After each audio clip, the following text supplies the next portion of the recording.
శుభోదయం మిత్రుల శుభోదయం. మనం గాయత్రి గార్డెన్స్లో ఉన్నాం. గతంలో చాలాసార్లు వీడియో చేశానండి. గాదమ్మ మొక్కలు పెరిగిపోతున్నాయి. చాలామంది పట్టుకెళ్ళారు, ఫ్రీగా ఇచ్చాను.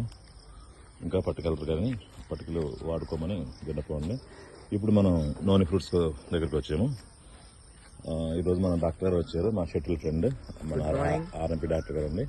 ఇది కాలుకి ప్రాబ్లం వచ్చిందండి. ఇది సైలెన్సర్ కాలిపోయింది పాపం. 4-5 డేస్ నుంచి ఇబ్బంది పడుతున్నారు. దీనికి వైద్యంలో భాగంగా నోని ఫ్రూట్స్ ఆకులతో పిండి దాన్ని పెట్టి అప్లై చేస్తూ కట్టుకడితే చాలా త్వరగా తగ్గిపోద్దని విన్నారంట. శివ గారు మీ దగ్గర నోని ఫ్రూట్స్ ఉన్నాగా వస్తానని అన్నారు. ఆకుల కోసం వచ్చారు. ఆయనతో మాట్లాడండి.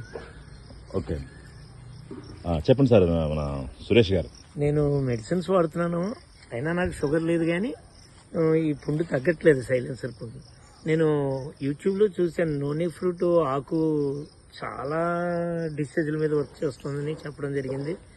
అది చూసి నేను గ్యాదర్ చేస్తే మా గాయత్రి గార్డెన్, మా best friend shuttle senior player మా శివ గారి గార్డెన్లో ఉందని తెలిసింది.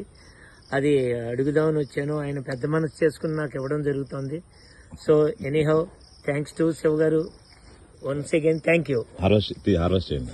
4 ఆకులు కొయ్యండి, పెద్ద ఆకులు ఇలా ఈ కోసే నాకు కోసి మీరు దాన్ని వాడండి. Okay, thank you. పట్టుకుంది. అదిగో సహజంగా రాలిపోయింది పండు.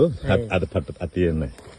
వర్షం పడింది కదా రాత్రి, ముగ్గిపోయింది, ఆల్రెడీ ముగ్గింది. చాలా మీరు లక్కీ.